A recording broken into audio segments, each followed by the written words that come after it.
Yeah, I'm trying to explain why Jimi Hendrix is a legend right now. Well, you know it.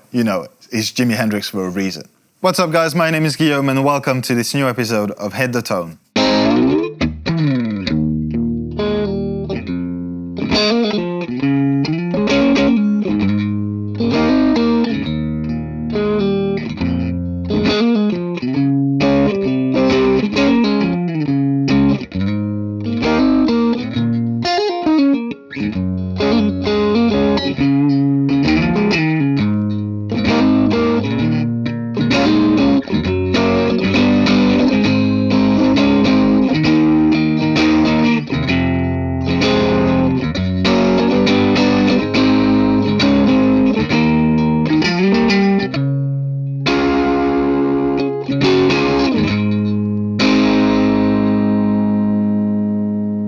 Hello everyone, I hope you're all doing fantastic today and welcome to this new episode of Hit the Tone on Thoman's Guitars and Basses. If you're new around here, welcome. I'll drop the playlist in the description box down below for you to check out, but basically I'm taking bits of legendary songs and try to give you all the tools you need to hit the tone. I'm sure I've already covered your favorite song, but if I haven't, just drop it in the comment section and I'll get to you as soon as I can. And while you're down there, if you can consider liking this video, subscribing to the channel, that would be incredible. Thank you so very much in advance. And with that covered, let's start with today's song, which is Boulder's Love by Jimi Hendrix.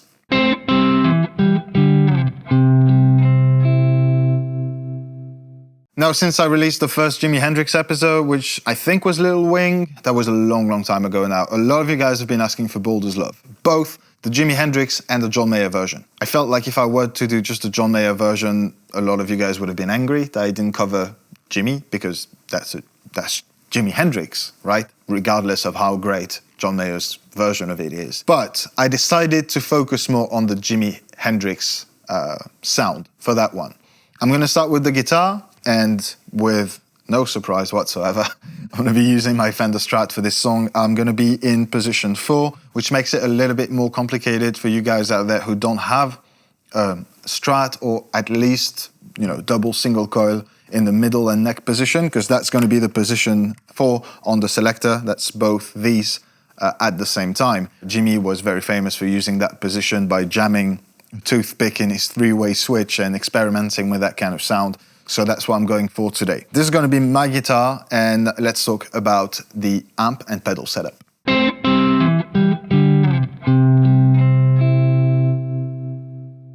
Now, no one has argued over a sound as much as we've argued over Jimi Hendrix's sound, which is both really straightforward and really complicated at the same time, right? Because he was on the forefront of experimenting with stereo phasing, Leslie cabs on one side, or rotary cabs at least, on one side, and regular cabs on the other, and obviously using absolutely cranked Marshall amplifiers both to record and live. So, for today, I'm going to be using that mini Plexi Marshall MK2 Studio Head. This is a much lower headroom version of what Jimmy used to use, obviously, so there's no way we can crank that head and not have a sound that is a lot more distorted than what we're after right now. So the master is fairly low because we do want some of that grit, right? But we don't want the amp to go into full-blown overdrive for that intro. It's mostly an almost clean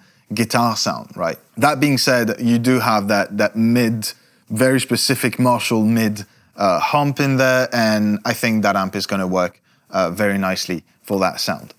Just FYI, if you're more looking to go on the John Mayer side of it, and I'm mostly talking about the either the John Mayer Trio album or the live in Los Angeles, which in my opinion is still the best rendition of that song ever. Sorry, Jimmy, it just made it longer. That's what we needed, a longer version of your song. But if you're more on the John Mayer side of things, sound-wise, you're more going to go into a more American-sounding amp, obviously Dumbles, Fenders, and then using a slight overdrive in front of that, namely some sort of a tube screamer circuit, and then play with the volume on your guitar to make sure you get in the right zone, but that'll get you closer to that sound.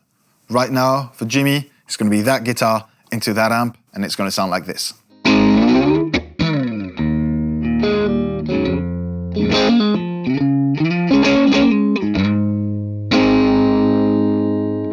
It's a super dry sound, and I know that in isolation you guys might feel like, wait, what? Really? Although there's quite a bit of room miking in his situation, which is what we're doing now, by the way. I'm not adding anything. If you feel like there's a little bit of reverb, it's because we do have a room mic that we're going to blend to the close miking that we've got going on there. But to me, it sounds really close. I think the original signal is very, very dry. So I'm happy with that sound. I'm going to roll with it, and we're going to go on to the final part of that video, which as usual is the most important, and is how to play the song.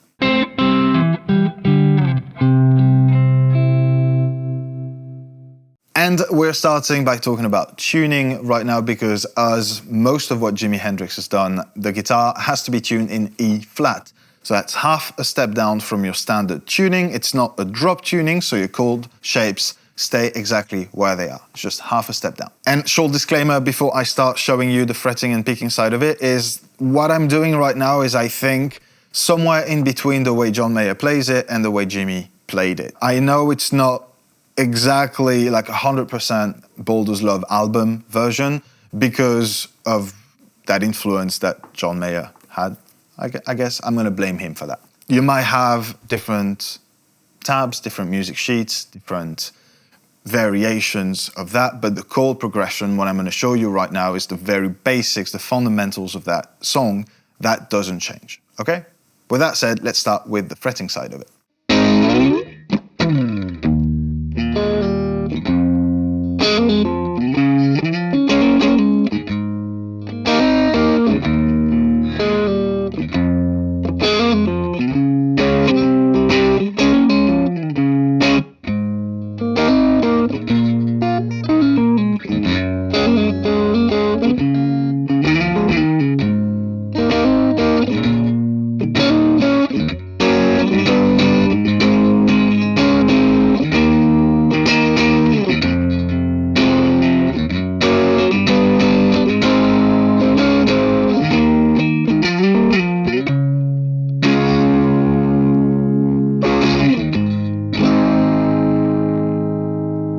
Now that song is, I think if you hear anyone talk about Jimi Hendrix's guitar playing, that's that.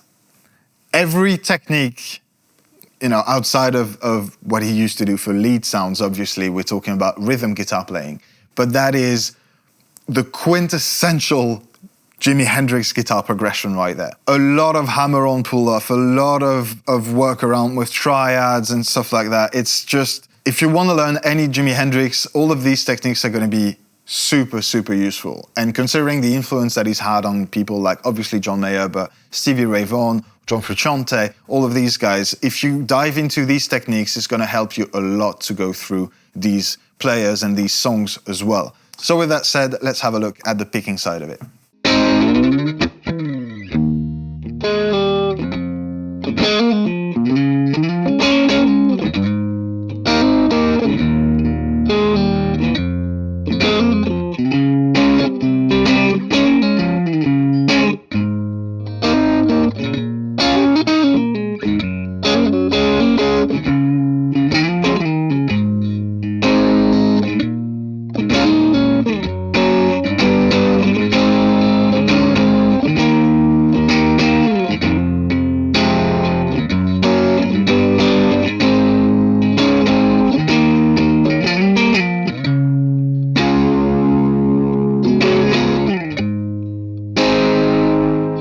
And again, it's a very free kind of approach to that chord progression. There's a lot of things that go slightly before, slightly after your click. There is so much going on in between the chords, and to transition and play that change from one chord to the next, it goes from being a few chords put together to like an entire web of just notes following each other like they should.